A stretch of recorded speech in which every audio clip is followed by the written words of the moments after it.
Hello everyone, photographer Ronix with it Anatra, and this is going to be a complete skin retouching, color grading, eye and teeth whitening, plus how to export your image in Photoshop. So it is a complete package for all of you guys, and I hope you guys watch this very tutorial to the very end because you're going to be learning so much from this tutorial. And I felt like I should do a tutorial about this series of images I took a while back. So this is the tutorial for you guys, and the tutorial you guys have always wanted me to do for you guys. So let's kick in and we start editing this very image. So as you can see, we're going to first of all start by cleaning up the blemishes from this very image. So we're going to start by creating a new layer out of the background by selecting this group and clicking Ctrl J or Command J on the keyboard. So J for jog or jogging. So Ctrl J. Then we create this new layer, and we can even name that layer blemishes. So we are going to first of all clean up or remove blemishes from this image. So in order to remove blemishes from the image, you're going to now have different tools. So first of all, we have the tool that is called the spot healing brush tool, and how this basically works is you reduce on the size of the tool by using the brackets on the keyboard to either decrease or increase. So those brackets are just right after the P key on the keyboard. So how this works is you just reduce or make the size of the tool slightly bigger than the blemish you're going to remove, and just click over it and remove it. So Photoshop is just automatically going to sample from a clean area and replace that blemish with a cleaner part of the skin. So that is how that works. So how you're now going to get like another tool and something or a brief information about this tool. You have actually this option right here, so you can sample all layers. If at all you created a blank new layer, just like if at all I just come and create a new blank layer. So if at all you sample all layers from a blank layer, it is going to sample from this other layer and get information from here, since this blank layer has no information in it. So it is going to basically be copying information from this layer, and when you do this, you're going to notice that the blemish is going to be removed. And when you turn this off and you try doing anything, it is not going to do anything because it has no information embedded in it. So I'm just going to delete the blank new layer. So we have another tool for blemish removal, and that is the healing brush tool. And how this works, remember we just created a new field layer. This is a new field layer because it has information of the image right here. So how the healing brush tool works, you have this option of sample current layer and current and below and all layers. So since we have new field layers, you can sample from any. So you can either sample from the current layer or current and below, since this layer also has information. But if at all you have a new layer, let me first show you how this tool works. When you hold down the alternate key on the keyboard and click on a clean area, so I'm basically left clicking on a clean area as I'm holding down the alternate button on the keyboard and clicking over the blemish to remove it. So alternate, you click on a clean area, so you release both the alternate and the left click, and now come and left click on a clean area to replace or cover that blemish with a clean area of the skin. So, and for this case right now, you just do it manually, unlike the spot healing brush tool, whereby Photoshop is automatically sampling for you from a clean area and replacing over the blemish that you want to get rid of.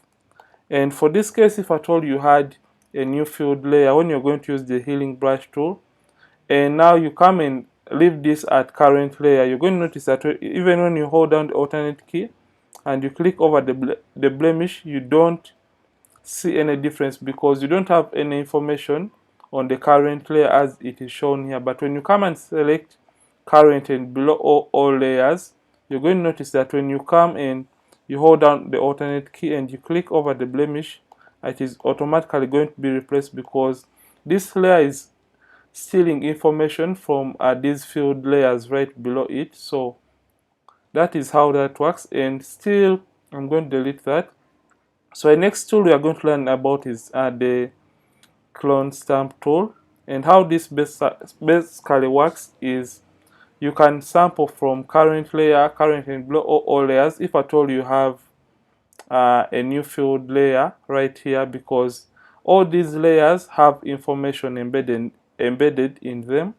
So we're going to hold down the alternate key and left click on a clean area and just click over the blemish to remove that specific blemish from the image. So I would definitely recommend this tool when you're trying to clean up the image. I know it is really time consuming rather, but I would definitely recommend it from day one, because you are automatically sampling and replacing the skin with a clean area by yourself.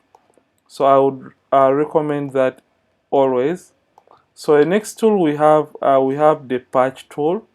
So let's just first of all hold down the alternate key and replace these blemishes just like that. So the other tool we have is the patch tool, and how this works, it works in patches like it is mentioned. So for a patch tool to work well, you basically have to come and select it, but you always have to make sure that you have a filled layer right here, because that works best when you have a filled layer.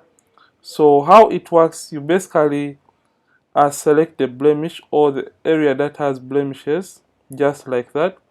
So in order to replace these blemishes, you have to move towards a clean area that is or that has tones or skin tones that are or that look identical with the place where you're going to remove the blemishes. So if at all I move this towards this area, you're going to notice that it's copying information from this clean area and replacing those blemishes.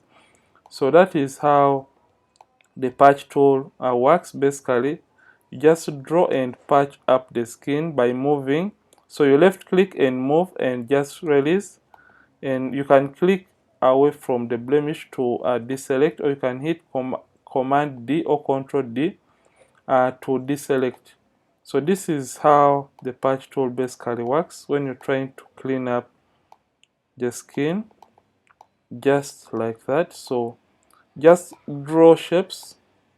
So the size of the shapes or the shapes don't really matter in this case, because you're just trying to sample and replace these areas that have blemishes.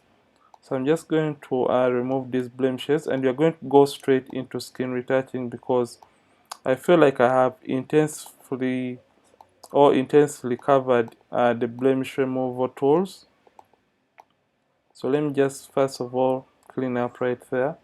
I think let's get into the skin retouching, and you can remove the blemishes later on. So you're going to merge these two layers by hitting Shift Command E or Shift Control E on the keyboard, and you're going to merge these, and we're going to be learning about frequency separation and the techniques you have to use in order to retain information in all your images. So we're going to start by creating two layers. Remember, frequency separation basically divides the image into two other layers, exclusive of the background. So if at all you don't count the layers, you just have to create other two layers by hitting Ctrl J twice. So these are the two layers. So usually the middle layer contains the skin tones, and other people prefer to call it the blur layer. And usually the top layer contains the textures. That's why I'm naming it textures. So other people call this layer, sorry about this, I just wanted to rename it, so I'm just going to hit cancel. So other people call this the low frequency, and other people call this the high frequency. So I'm going to name this, I'm going to put a slash for high frequency just like that. so that you don't get confused. I'm going to rename this low. So you shouldn't get confused when you come across these two terms. So this layer contains the colors and the skin tones, and the texture layer, like you can see on your skin, the texture, you can feel the textures, but you can't feel the color, meaning the textures have to always be on top of the skin. So you're going to come and select the blur all of frequency layer, and in order to remain with the colors and the skin tones, you're going to first of all hide this texture layer.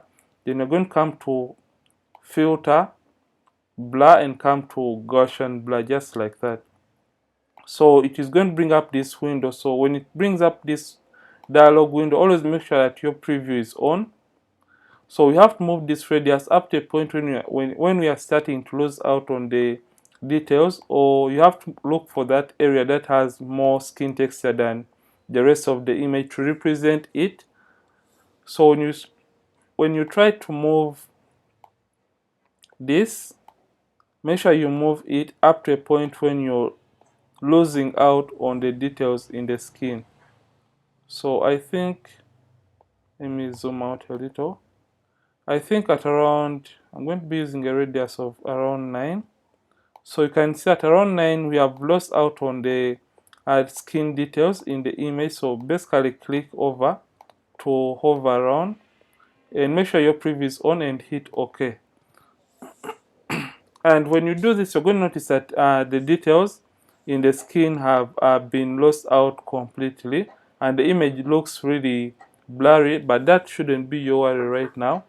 Come back and select the texture or high frequency layer, and for this case we only want to retain the textures in this very layer. So what you have to notice before you can go into the details, you have to notice that if at all you're using or editing a 16-bit image or an 8-bit image, because when you do apply the settings for a 16-bit image on an 8-bit image, it is not going to give you the results that you basically need. So you have to take into consideration these digits, because the next step you're going to be tackling is going to be handling this bit ratio. So you're going to select the texture or high frequency layer, and you're going to come to image and come to apply image. And when you click on apply image, this is going to be basically the default, whereby the source is the name of your image, and you have to come and select the layer. So remember, we want to steal the textures from this blur all of frequency layer. So you're going to come and select that layer. And if at all you have an 8-bit image, these are the settings you have to use. So for an 8-bit image, if at all you have 8 right here, come and change the blending mode from maybe by default it may be at multiply, and change it to subtract, and make sure the opacity is 100, the scale is 2, and offset 128, and make sure invert is not checked. So again, blending is subtract, opacity 100, scale is 2, offset 128, because our text has to be on a 50% gray kind of layer. That's why we have divided the colors in 256 by 2. Yeah, and make sure preserve transparency and the mask is not checked, and the invert is also not checked, and you can hit OK. So you can see that the textures are on this gray kind of layer and it lacks colors. But for a 16-bit image, you're going to basically come and change the blending mode from subtract to add, opacity 100, preserve transparency and mask are not checked, the scale is 2, make sure the offset is 0. So scale is 2, offset 0, and make sure you turn on the invert to have your textures on this gray kind of layer, and after that come and hit OK. So when you're done, you're going to notice that the image is now getting worse or looking worse, and now you only have the textures. So you want to gain back the original image, so come to the blending mode and change it from normal and change it to linear light. So you're going to notice that you're getting back the image the way it is. So you're going to put these two in a group after selecting them. So hit Ctrl and select both layers, and hit Ctrl or Command G on the keyboard, G for girl, and now we're going to name that frequency separation, just like that. So usually for those who have been following my retouching of frequency separation, I usually put a black and white layer inside of the group of my frequency separation. So I'm going to drop down and open the frequency separation group and select the texture or high frequency layer and come to the adjustments and create a black and white adjustment layer. Then after doing so, I'm going to come and darken just like that. So I just darken the image up to a point when I'm seeing the uneven skin textures in the image, and come and select the blur or low frequency layer, because skin retouching is basically more, or it involves harmonizing or evening out the skin tones of the image. Remember, when light falls on the image, it creates that inconsistency in the skin tone variation. So just want to harmonize or create a uniform skin variation. So we're going to select that blur or low frequency layer because it contains the colors or the tone variations that we need. Then you're going to come and select the mixer brush tool. So come under the brushes and get the mixer brush tool. It is a mixer brush tool and not your ordinary brush. So for the older versions of Photoshop, because I'm using 2020, if at all you have an older version, your mixer brush tool is going to be right down here. So for the settings, we want to set up the mixer brush tool so that it can even out the skin tones in a way better way. So we are going to come and make sure it is a clean brush. So we have two options right here. We have load the brush after each and every stroke. This is the first option. And cleaning the brush after each and every stroke, that is the second option. So we don't want to carry tones from one area to another. That's why you have selected the second option. The wetness is 9%. The load is 75. The mix is 90 and the flow is 100. I know different people use different settings for the mixer brush tool, but I found out if at all I use a wetness of 9, the load of 75, the mix at 90 and the flow 100, I always found that it gives me the best results out of my skin retouching. So make sure sample all layers is not checked because we only want to work on the low frequency or the color or the blur layer. So you're going to increase on the size of the mixer brush tool, and in order to zoom in the image, just use Ctrl or Command plus to zoom in slightly. And when using the mixer brush tool, always make sure that you don't over zoom in the image because you're not going to be seeing the inconsistencies within the skin tones of an image. So I'm going to slightly get my brush to look like this size by using the brackets on the keyboard, and when you're blending, make sure you blend the midtones along, the highlights and the shadows. So for this case, you can see that this area has those kind of shadows, and just come and blend that particular area. So you can even blend right above here. So we have some kind of shadows right here, and just blend or even them out just like that. So you can reduce on the size if at all you're blending a smaller area. So always and always make sure that you play around, or you don't use a uniform size of the mixer brush tool because it is basically going to be affecting your image if at all you have a uniform tool that you're using overall on the whole image. So I'm going to show you guys our progress so far for this very image. So when you turn off the black and white layer, you can see the before and the after, before and the after. You can see that we have just gotten rid of those inconsistencies in the skin tones by just using the mixer brush tool. But if at all you're not comfortable using the black and white layer, which I recommend always, you can as well not use, you can blend the skin tones without the help of the mixer brush tool. If at all without rather the black and white layer, if at all you do trust your site anyway. But I always prefer to turn it on and always make sure that I am mixing the skin when I'm selected on the low frequency layer. So I'm just going to come and continue evening out or blending the skin tones in this very image just like that. So you shouldn't mind if at all maybe you accidentally miss out on particular areas of the image. You shouldn't worry so much because we're going to be using another technique that is going to refine the areas we may have missed out when we're using the mixer brush tool to even out or blend the skin tones in this particular image. So I hope you are seeing this. So you have to keep on checking on your progress so you can see the before after.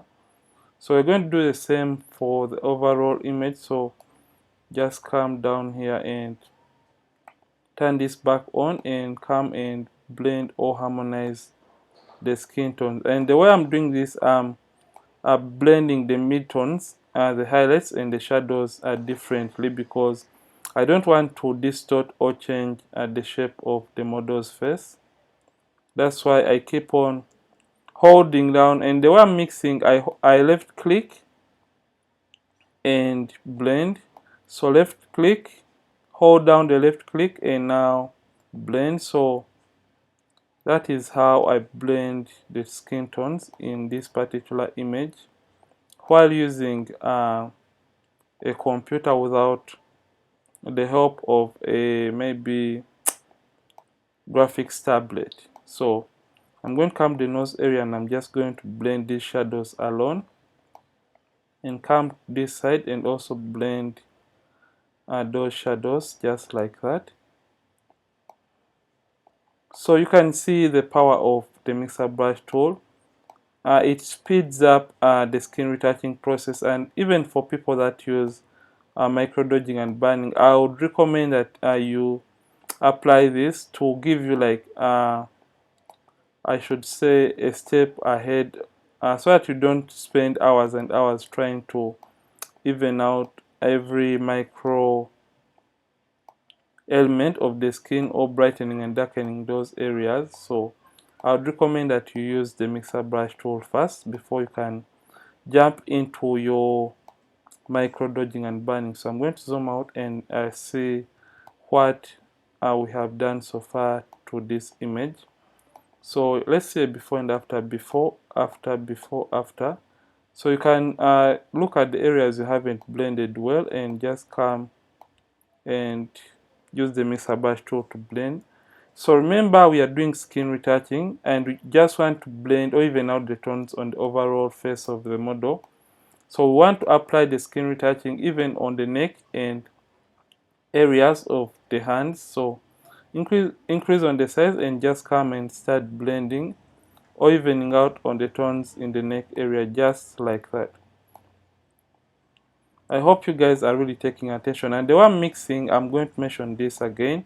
I simply left click and hold down the left click button to blend a particular area and release, and do the same when I come to a different area, left click and hold down, so that I don't carry tones from one area to another. So basically that is how I retain the details. So you can see the before and after for the neck area. And now we're going to do the same for the hands. And when we are done doing this, we're going to share another technique that is going to refine our skin retouching or blend the areas that we may have missed out while trying to use the mixer brush tool. You remember, there are those areas we can accidentally miss out because our eyes are not all that perfect. So make sure you use the second technique, especially in the first area that we are trying to retouch. So I think that is fine. So let's just come and blend the fingers just like that, and even out the skin tones and smoothen the skin tones right on the fingers of the model just like that. I hope that looks fine and nice and beautiful. So just come and blend. So let's see the before and after for the hand just like that. So we're going to come and do the same for this second arm or hand. I don't know. I think that looks fine. So let's just do this quick, and we are going to be done with the skin retouching. And the next thing is going to be refining those areas, especially the tones and the details in the face area of the model, to define the tones even more and have those nice and uniform skin tones in the face area. where we may have missed out the evening out process using the mixer brush tool. So I think we are done doing the skin retouching on the overall skin and blending the skin details. So let's turn this off and we see what we have done so far. So this is the before after. So we want to get another tool that is going to refine the skin retouching, and that is the Lasso Tool. So when you get the Lasso Tool, make sure the feathering is 22 and anti-alias is selected, and now you can zoom in the skin just like that and come and make a selection on the skin area. So you left click and draw the selection just like that. So you move whatever you're using, your cursor, it can even be your pen on the retouching tablet or your mouse, and come to filter and come back to blur and come to Gaussian blur. And now you have to move this radius. Always make sure that you're still on your low frequency layer or your blur layer. So move this and up to a point when you're starting to see a skin texture that is nice and close to what you want. I think at around 27 we are good to go.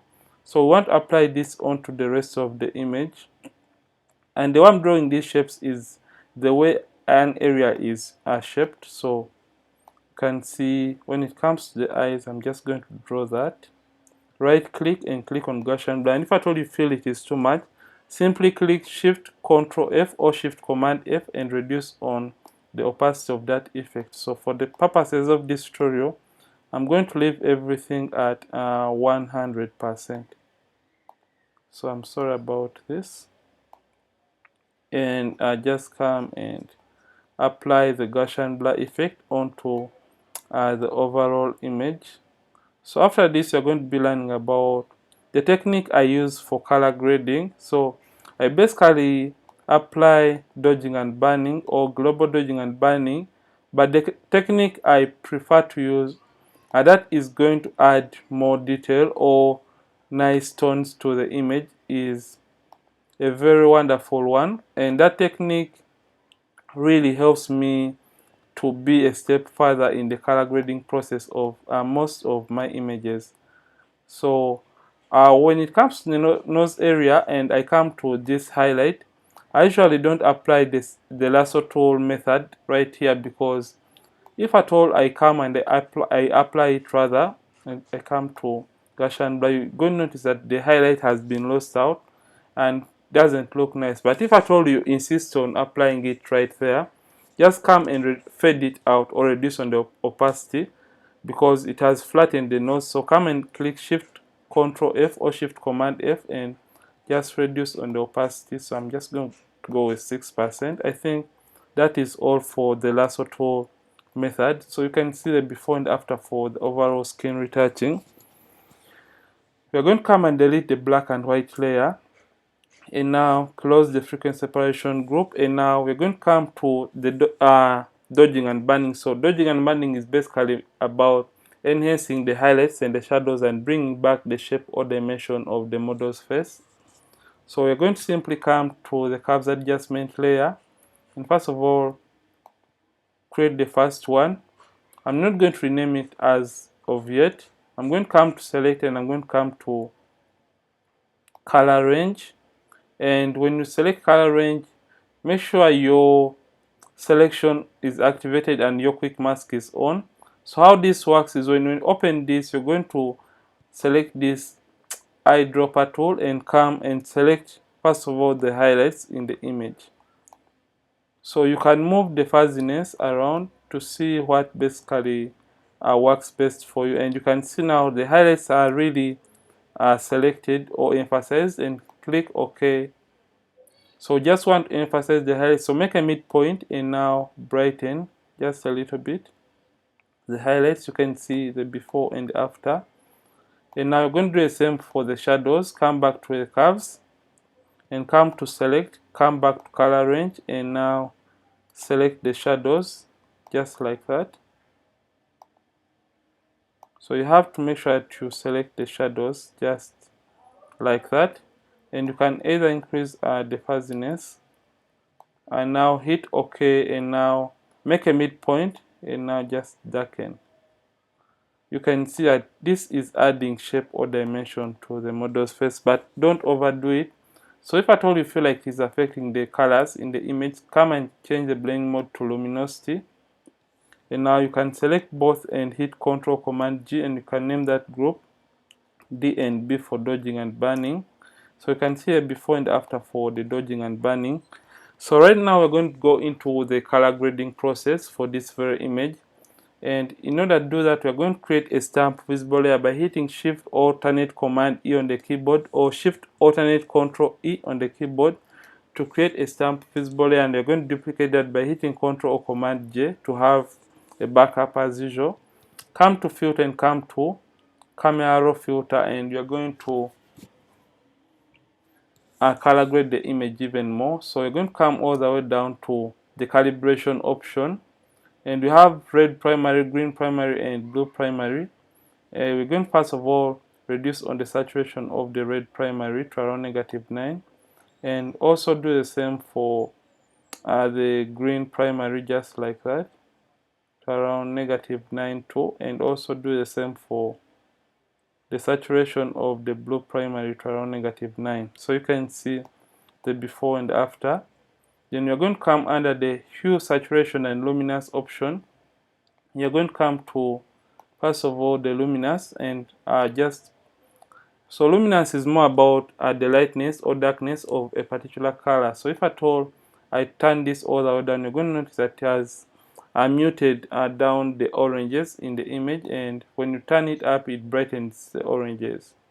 So I'm just going to go to around -14, and come to the hue side and also hue the greens towards the blue side. I think that looks okay. And also hue the oranges towards the yellow side, just like that. So I think we're done color grading this before, after, and we're going to do some further color grading in Photoshop. So we're going to zoom into the eyes and do the eye and teeth whitening. So zoom in, get the adjustment brush tool, and you're going to set the brush. So since we have some yellow tones, we have to eliminate them by moving the temperature towards the blue side, and since we have some green tones too, we are going to move the tint towards the magentas. That is the opposite of green, as you can see. And the highlights we're going to be using around 3, and the whites 2. The rest are going to be left at 0. And come all the way down, since we have color in the white area of the eye, and just reduce the saturation to around -63. And now paint over the white area to whiten the eyes, just like that. And you can as well emphasize the catch light. So hold down the space bar and click to move, and do the same, just like. I hope you're seeing this and you're liking the results. So we're going to zoom into the teeth even more, and now we're going to do the teeth whitening, just to add that kind of pop towards the teeth of the model, just like that. I hope you're loving this tutorial, because I'm loving it already. And if at all you're learning, don't forget to give this video a like and subscribe if at all you're watching for the very first time from this channel. So we are done doing the color grading and eye and teeth whitening for this model. We're going to hit OK to open the image back into Photoshop for more color grading. So we're going to come to selective color and do color grading even more. So we're going to come to the blacks and just intensify on the blacks, just to around 3, and also turn this towards around -6 to add that kind of cinematic kind of look, or darken the blacks. And when we're done doing so, we're going to come to the photo filter option, and we're going to cool down the image by coming to cooling filter 82 and just reducing on the density of the cooling filter. I think 5 will do for this very image. So you can see where we are right now. Let's see the overall before and after for the image. You can see the before, after, before, after, before, after. You can see what we have done. And this is all for skin retouching, color grading, and eye and teeth whitening plus the dodging and burning. So right now we're going to export this image in Photoshop to have a sharp image to post on Instagram, or an image that is not going to lose any details or colors or change in color after we have saved or exported it. So we're going to come to File and come to Export and come to Export As. And when you come to Export As, you're going to make sure we have these settings, because there are settings I prefer to use for almost all my images. So for the quality, always make sure you have a quality of 100%. If at all you want a really nice and sharp image or a detailed image, so make sure that the quality is 100%. So make sure resampling is, by default is going to be at automatic sharper, but make sure you select by cubic sharper, because we want a sharp image after we have retouched it. Make sure by cubic sharper is the option you have to go with. And make sure convert sRGB and embed color profile are both checked or activated.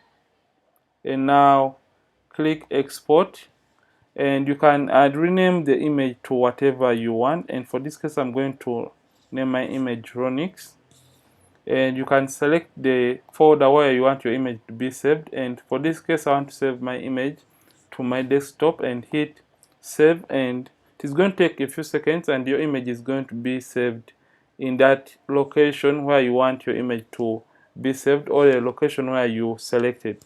So basically this is all for skin retouching and color grading for this very image.